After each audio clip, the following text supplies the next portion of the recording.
Bismillahirrahmanirrahim. Assalamualaikum warahmatullahi wabarakatuh. Waalaikumsalam warahmatullahi wabarakatuh.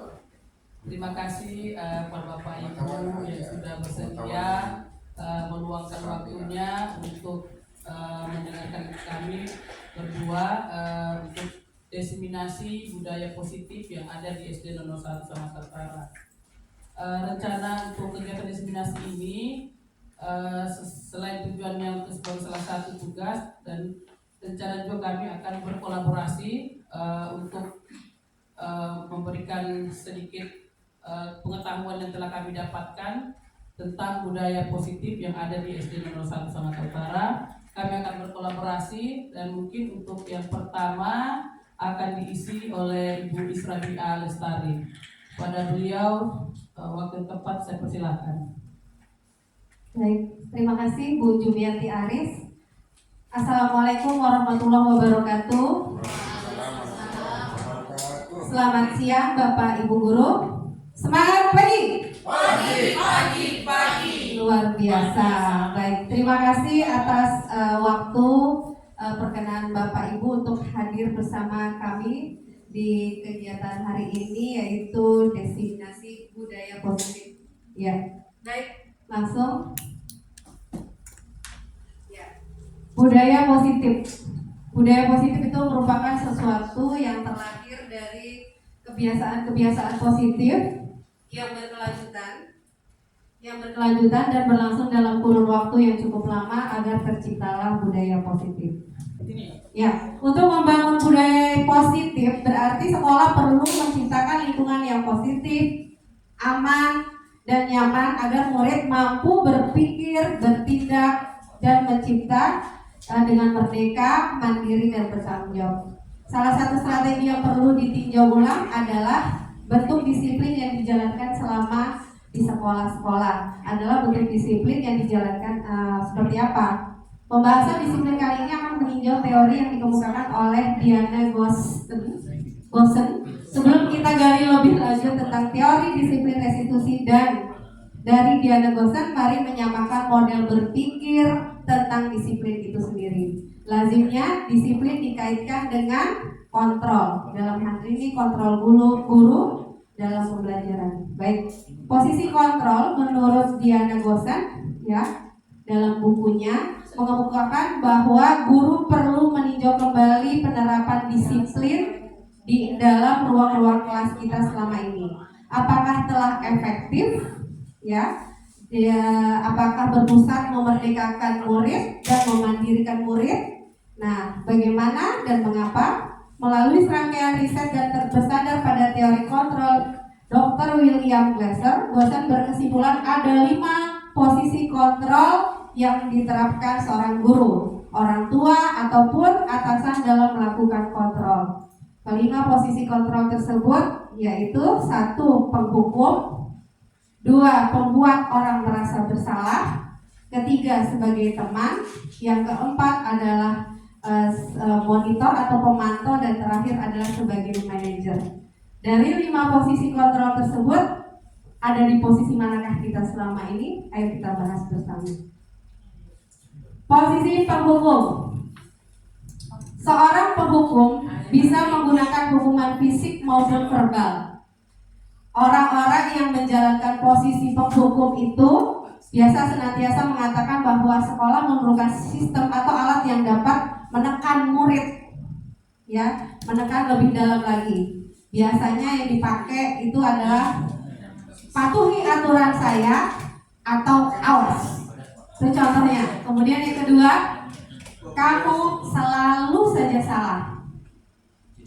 Kemudian kalimat berikutnya yang biasa dipakai oleh penghukum, selalu, pasti, selalu yang terakhir selesai. Biasanya itu kalau tugas di kelas.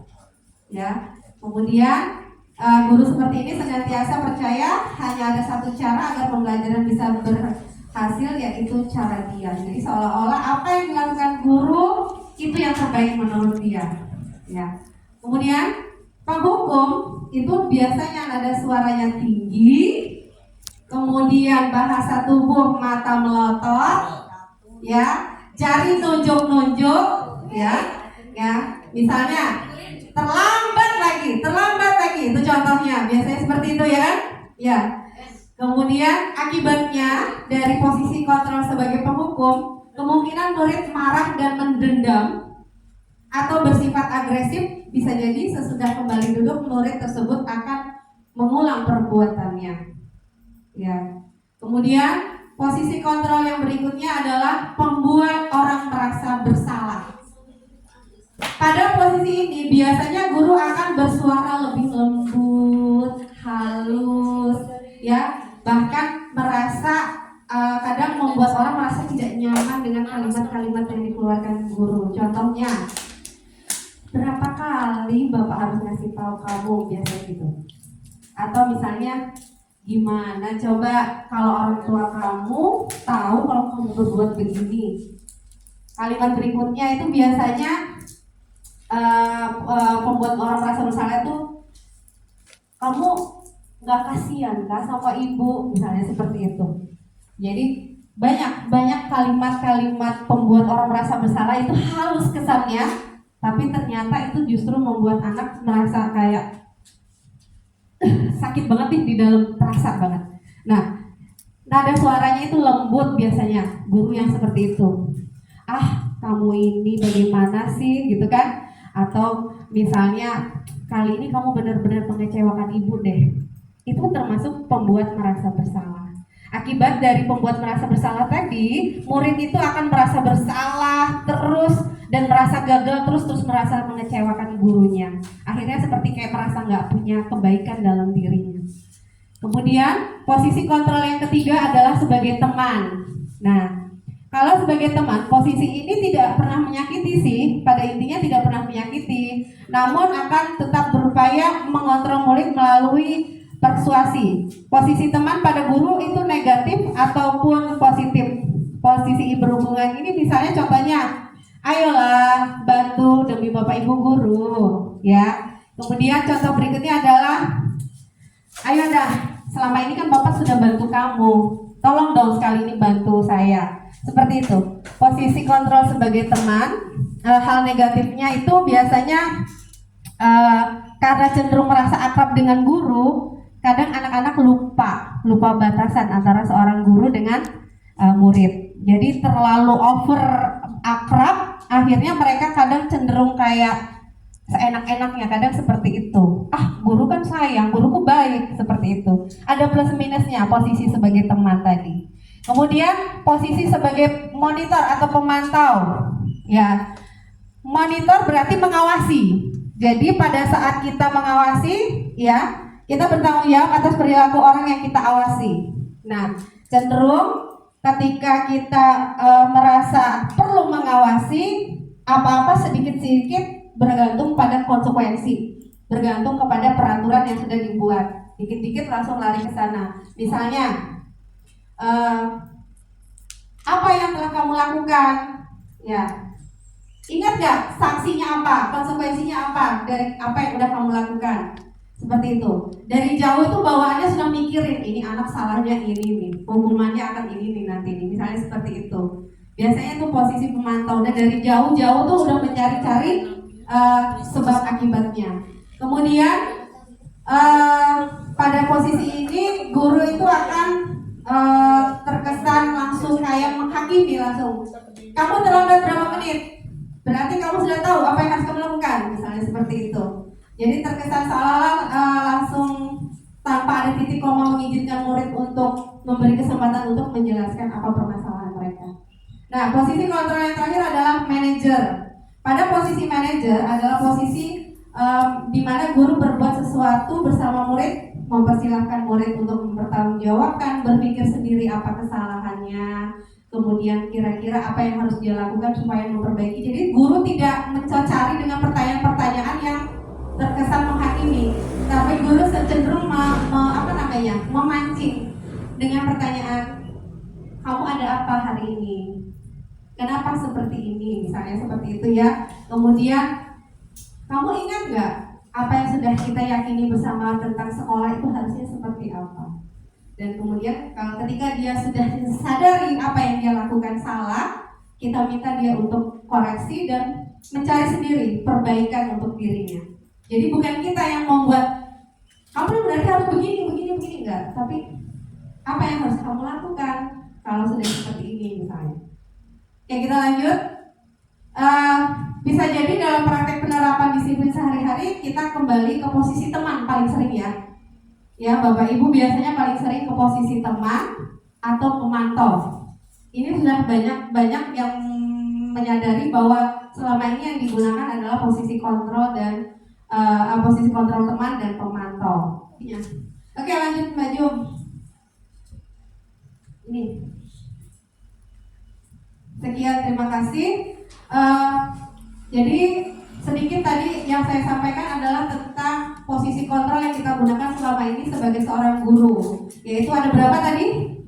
5. Ada 5. Yang pertama sebagai penghukum, kemudian yang kedua pembuat merasa bersalah, ketiga posisi kontrol teman, yang keempat pemantau, yang kelima manajer. Ya. Jadi yang umumnya sering kita gunakan adalah sebagai teman dan pemantau. Ya, jadi lebih kepada kalau teman itu kesannya kayaknya bersahabat banget, jadi cari aman ya Bapak Ibu biasanya kayak gitu. Kemudian kalau pemantau ya sama seperti pada umumnya ketika kita melihat langsung punishment ya, menghukum bahwa oh tadi kamu ini ya seperti itu kurang lebih contohnya. Nah, kira-kira sebenarnya idealnya saat ini apa sih yang harus kita lakukan sebagai seorang guru ketika menemukan kejadian atau kesalahan-kesalahan yang kita anggap selama ini sesuatu yang harusnya dihukum. Nah, materi selanjutnya akan disampaikan oleh rekan saya yaitu Ibu Jumiati Aris yang akan menyampaikan teori-teori hukuman dan restitusi. Kepada Ibu Jum kita beri tepuk tangan.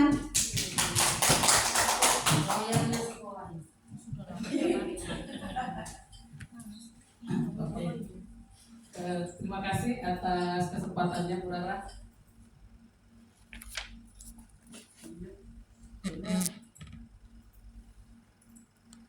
Ya, Assalamualaikum warahmatullahi wabarakatuh. Waalaikumsalam warahmatullahi wabarakatuh. Ya, terima kasih atas waktunya. Saya akan melanjutkan ke materi yang kedua tentang budaya positif. Ya, kalau Bu Rara tadi sudah menjelaskan tentang teori kontrolnya, maka saya masuk ke teori motivasi perilaku manusia, di mana teori ini ada 3 unsur utama. Yang pertama, untuk menghindari ketidaknyamanan atau hukuman. Yang kedua, untuk mendapatkan imbalan atau penghargaan dari orang lain. Yang ketiga, untuk menjadi orang yang mereka inginkan dan menghargai diri sendiri dengan nilai-nilai yang mereka percaya. Ya. Lalu perbedaan antara hukuman, konsekuensi, dan restitusi. Hukuman adalah cara untuk melakukan pengarahan agar tingkah laku bisa sesuai dengan perilaku secara umum. Sedangkan konsekuensi adalah perilaku yang berfokus mengajarkan anak bagaimana bertingkah laku baik untuk kedepannya. Restitusi adalah proses menciptakan kondisi bagi murid untuk memperbaiki kesalahan mereka, sehingga mereka bisa kembali pada kelompok mereka dengan karakter yang lebih kuat menurut Gloser 2004 ya. Di sini ada tabel hukuman, konsekuensi, dan restitusi ya. Jadi kalau identitas gagal dan identitas sukses, kalau hukuman itu biasanya tidak nyaman untuk murid dalam jangka waktu panjang. Konsekuensinya juga tidak nyaman untuk murid dalam jangka waktu pendek. Dan restitusinya adalah menguatkan untuk murid dalam jangka waktu panjang. Kalau hukuman itu pasti ketika kita menghukum pasti murid akan terasa tersakiti, sedangkan konsekuensinya membuat murid tidak nyaman, dan restitusinya murid mendapat penguatan. Hukuman berlaku hanya pada sebuah institusi, tidak berlanjut pada kehidupan nyata. Jadi kalau dihukum hanya di area sekolah itu saja, tidak sampai keluar ke rumah atau masyarakat. Sedangkan konsekuensi dari hukuman membantu penerapan mengikuti peraturan dalam masyarakat. Restitusinya fokus pada pemecahan masalah dalam jangka waktu panjang. Dan peraturan biasanya kalau hukuman itu kamu harus atau kamu tidak boleh seperti itu. Biasanya banyak kalau untuk hukuman yang kadang kita lakukan ketika siswa berbuat kesalahan. Konsekuensinya itu apa peraturannya, mampukah kamu melakukannya, restitusinya apa yang kamu yakini, apa yang kamu lakukan untuk memperbaiki dari masalah tersebut. Oke, hukuman murid membenci peraturan. Konsekuensinya berarti murid menghormati peraturan. Restitusinya murid menghormati dirinya dan orang lain. Hukuman murid akan menyembunyikan kesalahan. Murid belajar peraturan untuk konsekuensinya, dan restitusinya adalah murid belajar memecahkan masalah. Murid merasa bersalah, rendah diri, mengasingkan diri, sedangkan konsekuensinya adalah kehilangan hak, waktu, jeda seseorang diri. Restitusinya murid tidak kehilangan waktu, namun bersemangat untuk memperbaiki diri. Ya, ini Bapak Ibu segitiga restitusi yang biasa digunakan untuk penyelesaian masalah yang terjadi di sekolah. Ada 3 macam. Yang pertama, validasi tindakan yang salah. Kita mencari dulu kesalahannya di mana. Contohnya ini, kamu tentu punya alasan mengapa melakukan itu. Biasanya seperti itu. Kenapa kamu berkelahi? Gitu. Lalu yang kedua, menstabilkan identitas. Yang ketiga, menanyakan keyakinan. Artinya nilai-nilai apa yang telah disepakati dalam kelas, dibuat berdasarkan kesepakatan kelas. Next. Ya.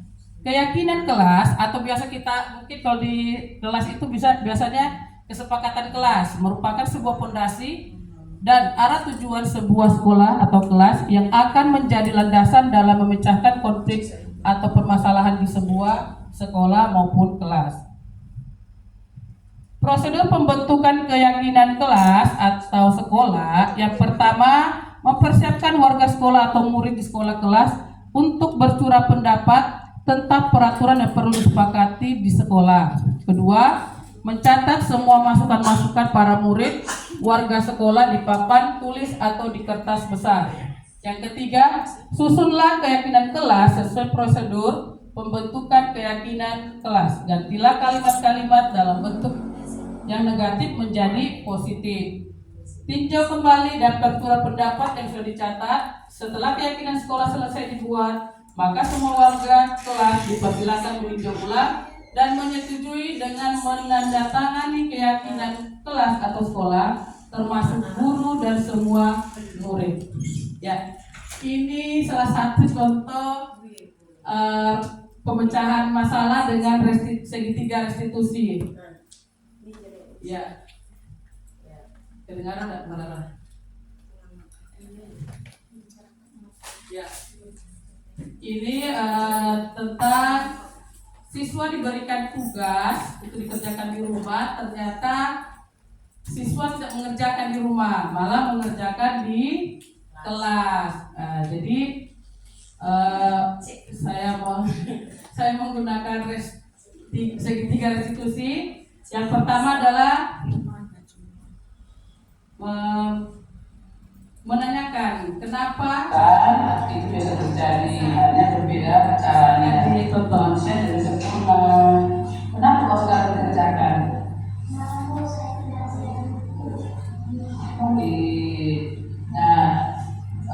Dan kita tahu bagaimana caranya membedakan buku seperti apa fungsinya.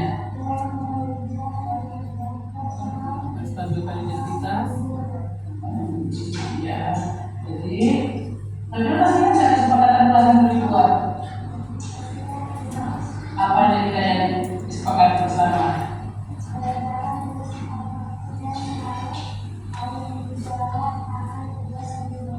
Ya, lalu yang kira kalau dalam buku kira-kira ada kelas silakan.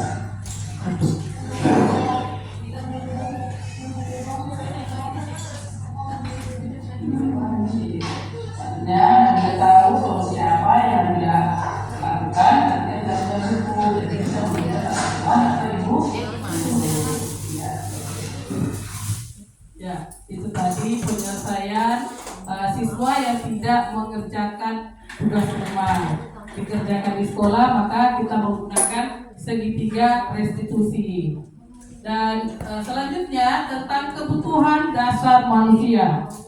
Kebutuhan dasar manusia ada 5. Yang pertama, kebutuhan bertahan hidup. Kemudian kasih sayang dan rasa diterima. Yang ketiga, penguasaan, kebutuhan pengakuan atas kemampuan. Yang keempat, kebebasan, kebutuhan akan pilihan. Dan kelima, kesenangan, kebutuhan untuk merasa senang. Jadi ada 5 kebutuhan dasar manusia.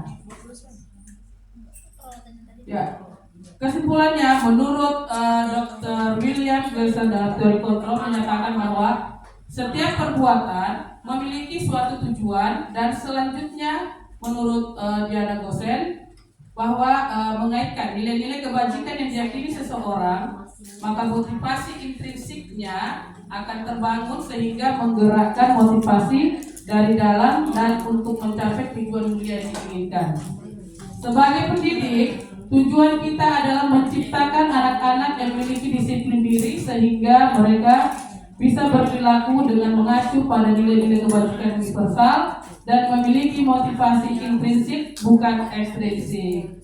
Demikian presentasi saya hari ini. Wabillahi taufiq hidayah. Wassalamualaikum warahmatullahi wabarakatuh.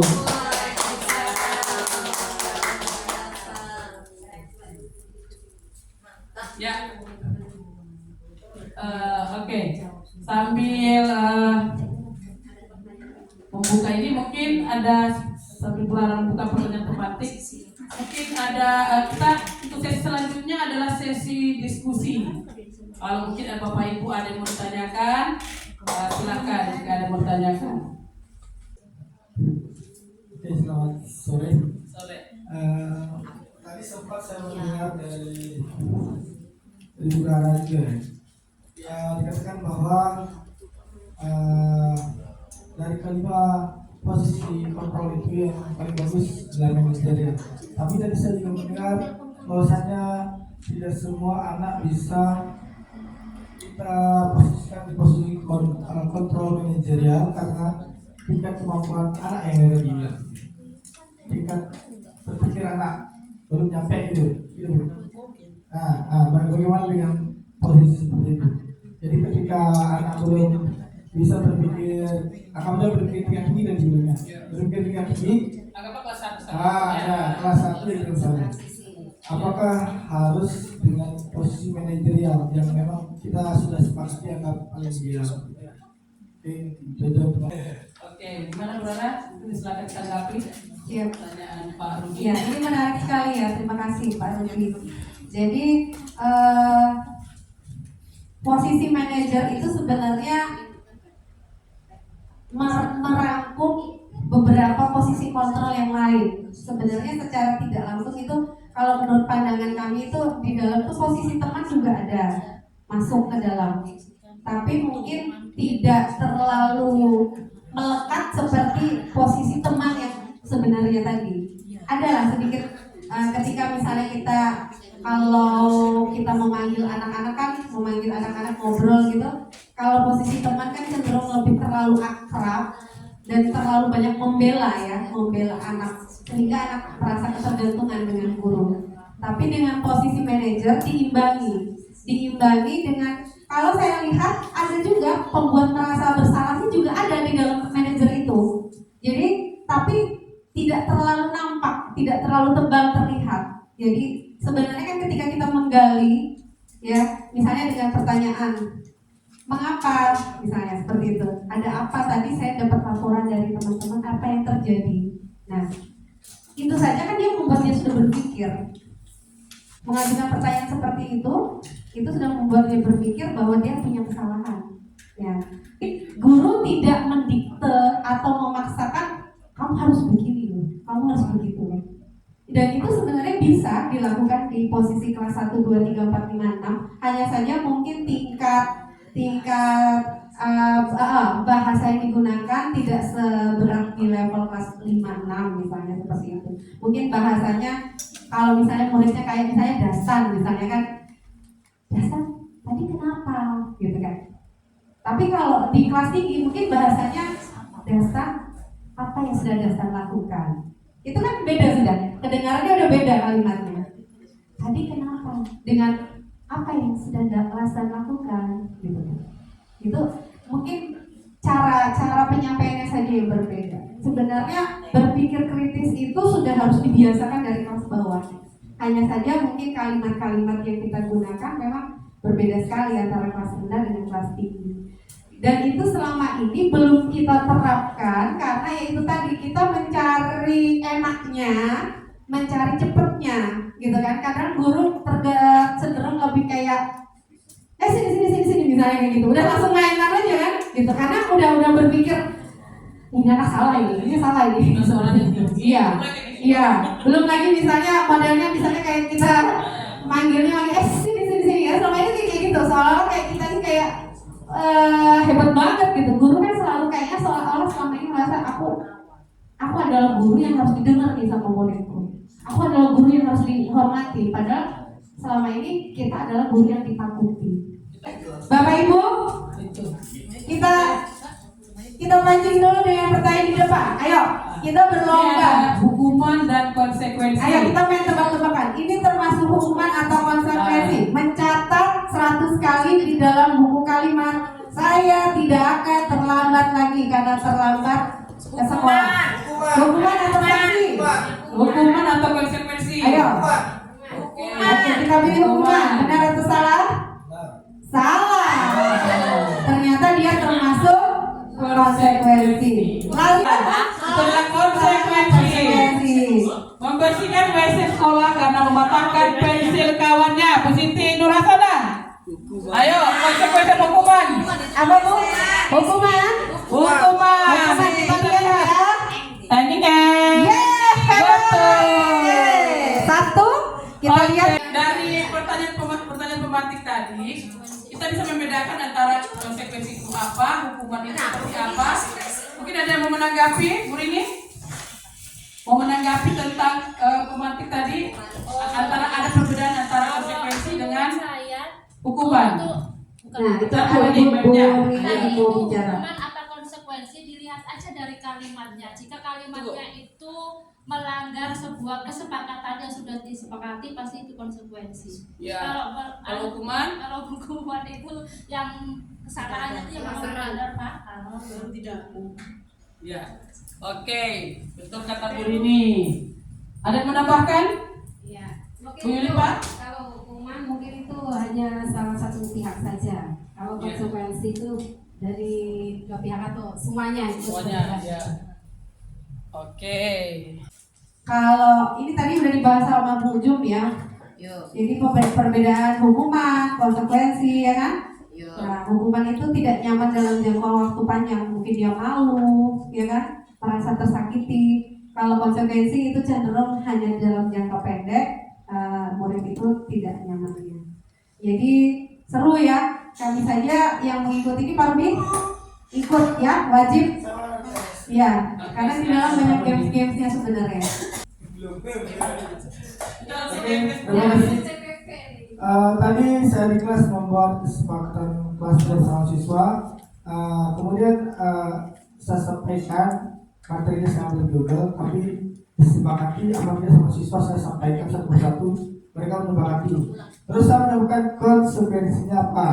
Dari setiap konsekuensi yang diberikan siswa, saya tadi melihat benar nggak yang saya buat bersama siswa saya ini, karena berdiri di depan sambil hormat jika melanggar salah satu dari kesepakatan bersama itu.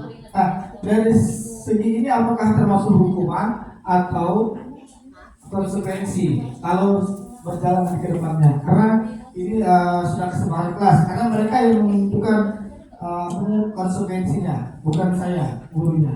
Tapi saya tanya, poin ini konsekuensinya apa untuk ini? Nah, ini ada beberapa kesepakatan yang sudah tersepakati. Iya.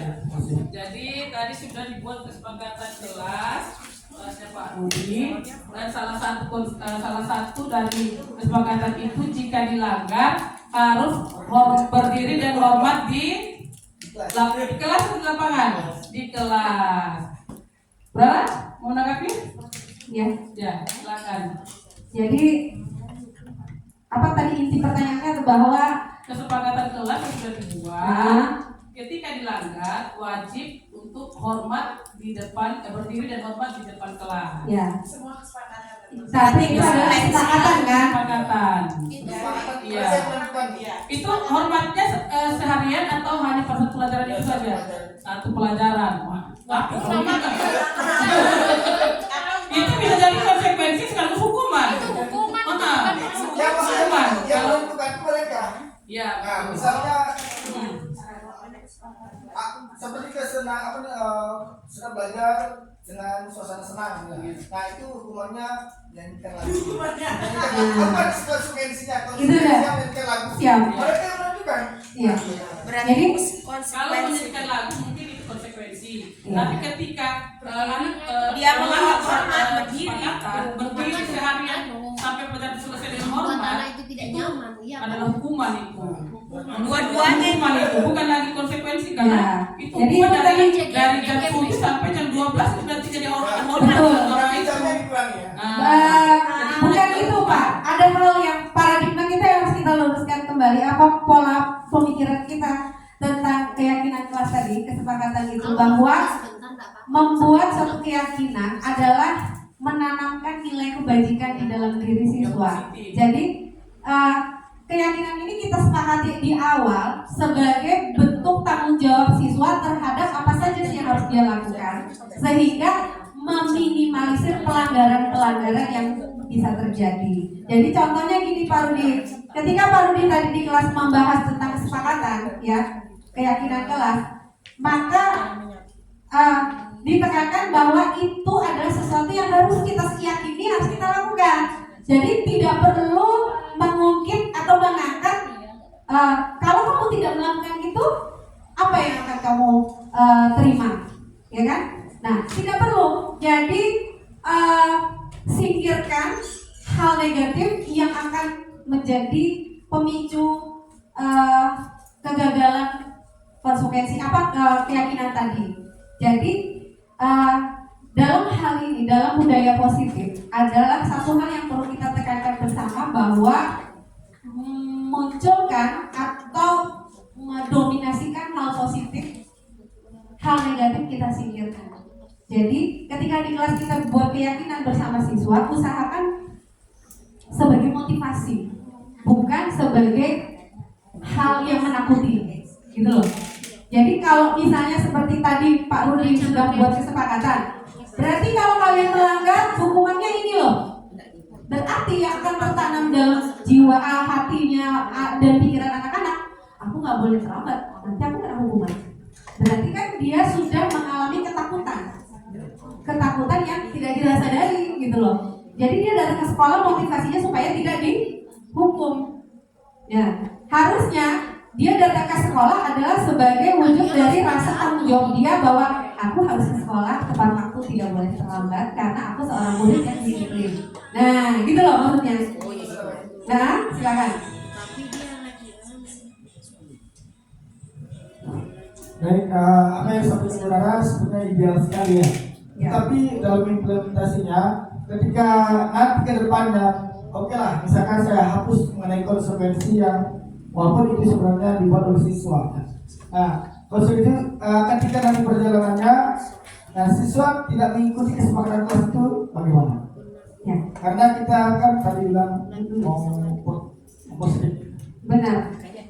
Mungkin konsekuensi yang diberikan itu bukan yang membuat dia akan trauma atau membuat dia jadi takut. Iya. Jadi mungkin ketika dia melanggar konsekuensi dibuat, itu bisa jadi apakah diberi konsekuensi dengan menyanyikan lagu atau konsekuensinya itu apa kali yang maksudnya yang simpel-simpel, bapak yang tidak membuat itu Mengambil jadi sampah. takut, tidak membuat itu jadi trauma nantinya. Karena ketika Kalau hukumannya kalau WC itu mungkin terlalu berat. Terlalu berat itu Iya, hukuman. itu sudah hukuman itu. Jadi anak itu jadi nantinya jadi, kalau saya terlambat ini kalau saya menjalankan ini, saya disuruh sikat WC, sedangkan di rumah saja sikat WC ini. Jadi itu lebih ke hukuman. Jadi dibuat tidak merasa takut ya Bu. Iya. Ke sekolah itu bukan karena terpaksa, ke sekolah bukan karena rasa takut, tapi bagaimana dia menikmati keberadaan dia di sekolah. Kalaupun misalnya ada keterlambatan, pasti kan ada alasan. Contohnya tadi di video-video itu kan Pak Rudi ya. Contohnya kan di video tadi itu kan ketika guru murid menemui guru mengakui dia salah, kemudian guru memancing kembali. Kira-kira ingat gak dengan apa yang sudah kita sepakati ya? Membuat dia ingat kembali dan dia merasa tidak takut untuk mengakui kesalahan dia. Tapi kita juga tidak perlu lantas langsung menghakimi atau menghukum. Cukup ketika dia sudah mengakui kesalahan, itu sebenarnya secara tidak langsung ada hukuman yang sangat mendidik buat dia. Jadi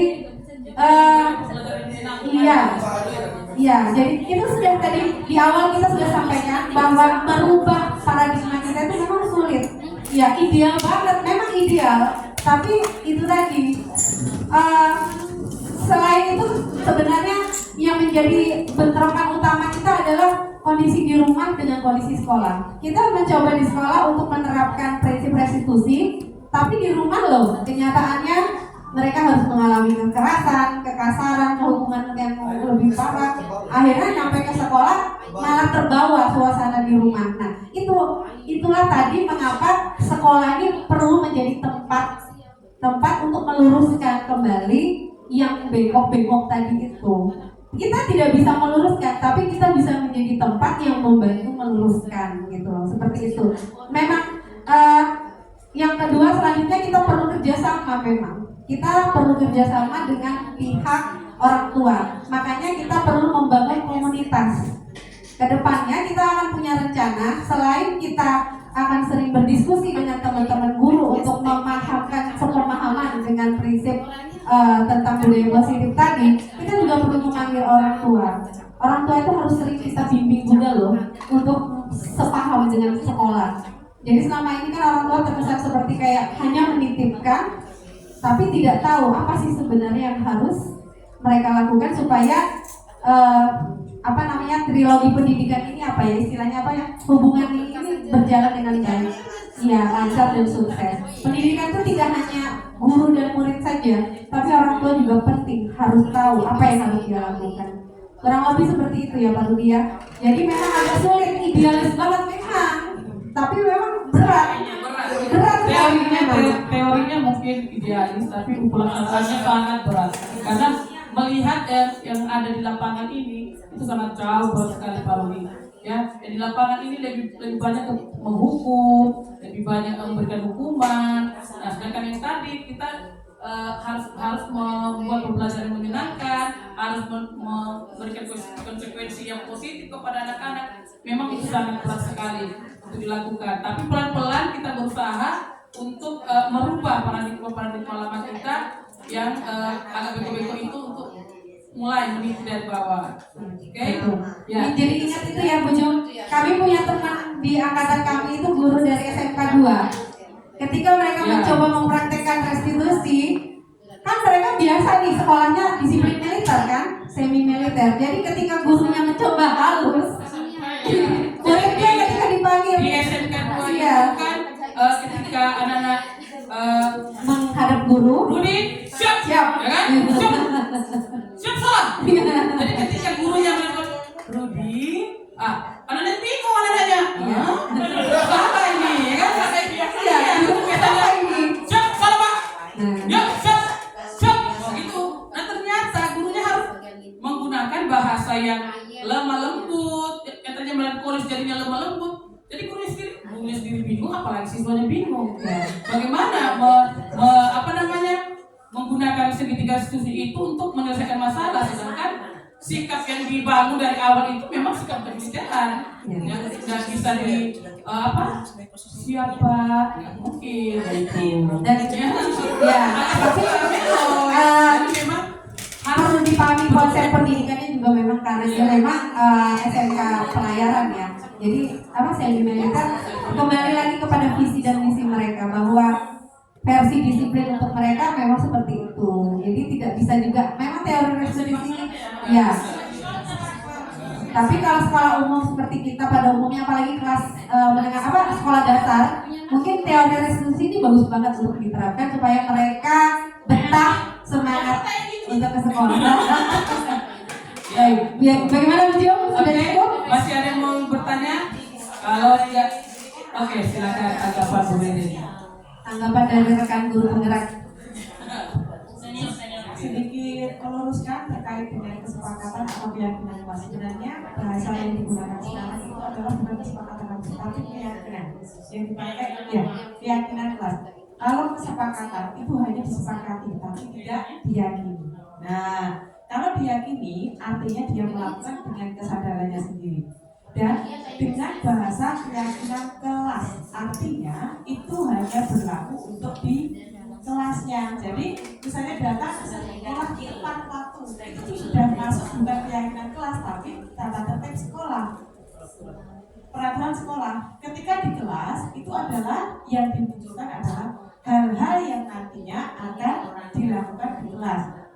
Misalnya masuk, misalnya bukan datang ke sekolah ya, masuk kelas tepat waktu. Artinya ketika sudah selesai istirahat, berarti misalnya jam misalnya 9.15. Artinya dia 9.30 sudah berada di kelas. Itu yang pertama. Yang kedua, membuang sampah pada tempatnya. Artinya ketika dia melanggar di kelas, ada konsekuensi yang harus dipatuhi. Itu hanya untuk di lingkup kelas. Itu namanya keyakinan kelas. Seperti yang dikatakan Pak Rudi tadi, itu hormat sampai saat pembelajaran berlangsung. Benar.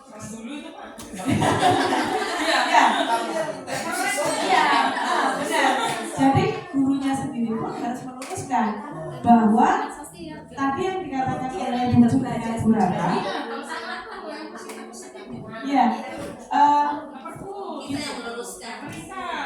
kita sebagai guru meluruskan mana yang termasuk hukuman, mana yang termasuk konsekuensi. Tadi di soal tadi ada beberapa. Kalau kita cenderungnya bahwa hukuman itu yang berhubungan dengan fisik. Kalau konsekuensi berhubungan dengan kita memberikan pembelajaran agar dia tidak melakukan lagi. Misalnya pembelajaran bermaknanya itu tadi. Tapi ada beberapa yang memang kita lakukan terkait dengan fisik. Misalnya ketika saat makan anak-anak kemudian dia makannya dibuat mainan, kan ada anak yang seperti itu. Konsekuensinya apa? Secara otomatis dia harus mengepel, kemudian membersihkan. Itu berhubungan dengan fisik, tapi diperbolehkan karena dia belajar bermakna. Iya, karena dia berbuat. Intinya dari keyakinan kelas seperti itu. Jadi kita harus membedakan memberikan konsekuensi itu yang berhubungan dengan kesalahannya dia. Misalnya, ikan biasanya boleh ketika kesalahannya berada di kamar mandi. Misalnya dia ke kamar mandi, ketahuan, nih kencing nggak disiram. Nah itu yang harus diluruskan. Jadi disesuaikan antara kesalahan dengan konsekuensi yang harus dibuat.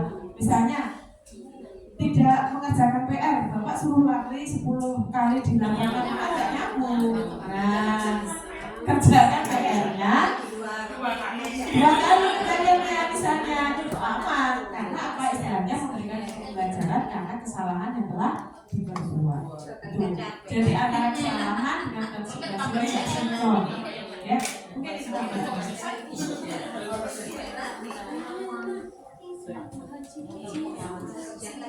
Oke, Bapak Ibu, masih ada yang mau ditanggapi atau masih ada yang bertanya? Oke, kalau tidak ada lagi maka diskusi siang ini kami akhiri. Kurang lebihnya mohon maaf. Wabillahi taufiq wal hidayah. Wassalamualaikum warahmatullahi wabarakatuh. Waalaikumsalam warahmatullahi wabarakatuh. Terima kasih. Terima kasih Bapak Ibu.